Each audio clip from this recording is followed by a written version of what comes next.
Well, while Congress continues to work toward passage of last year's budget and the president gears up for the debt ceiling debate and prepares for tomorrow's speech about his second installment of the 2012 budget proposal, the biggest battle certainly will center around, most believe, that 2012 fiscal year's budget.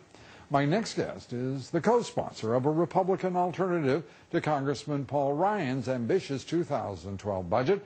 The Republican Study Committee's proposal making huge spending cuts to many mandatory programs and dialing them back to 2007 pre-stimulus levels and taking a huge bite out of defense spending at the same time. Congressman Scott Garrett, also a member of the House Budget and Financial Services Committee, joins us here.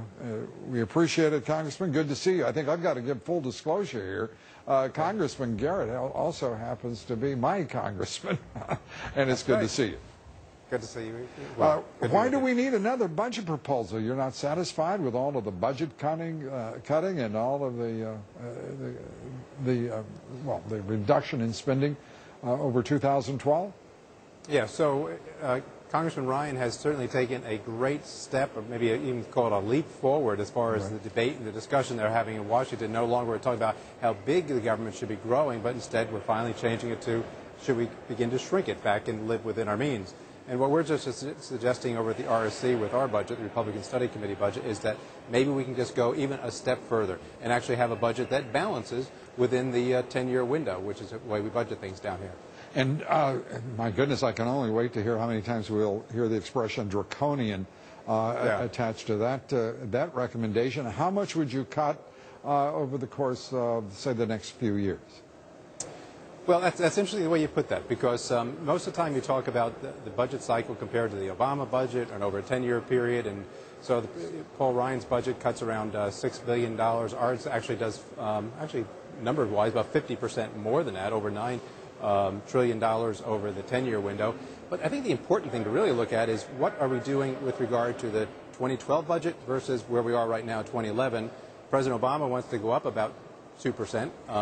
Paul Ryan would want to cut it around a little 2.8%. We go even further, almost 9% reduction in the next year's budget. And I think that's a really good step we should be taking. And that is an ambitious proposal from the Republican Study Group, in that the Ryan budget, as I understand it, would take just basically about 25 years to reach balance at those projections. Is that a fair statement? Yeah. That's about right. It's around 2036 or 2037, I think it is, around for Paul's budget to balance. And we say that's good, that's a good step, but we think we should do better if we balance within our window of, actually we can do it in 8 years in our budget. What's the likelihood that, given these rather tepid cuts in the minds of many that have followed on with the 2011 budget impasse, all the drama that surrounded it, now there's there's discussion that it only amounts to about $20 billion, not the $40 billion, almost $40 billion that had been bandied about by leaders of both parties. Well, here's one interesting polling number I saw the other day, and that is the next issue after all this is the debt limit increase. And I forget the number, but it's around like 60-some-odd%. Two-thirds of the American public says, hey, don't raise the debt limit. Well, you know as well as I do, if you don't raise the debt limit, that basically means let's balance it today. So if two-thirds of the people are saying let's balance it today, I think maybe that's an indication where the American public is as far as balancing, within the window of 8 or 9 years or further. I believe, Congressman, the polls that I've seen at least say don't raise the debt ceiling without getting guarantees on reduction in spending. Is that a fair construction of the polls you've seen as well? Yeah, I've seen different ones. Some say just don't raise it at all, and some say as you say, get significant reductions and also some changes in the system, some constitutional amendments, some caps on spending in the future, all those sort of things. Yeah. Congressman Scott Garrett, good to have you with us here. Good to be with you. Thanks so much, Lou.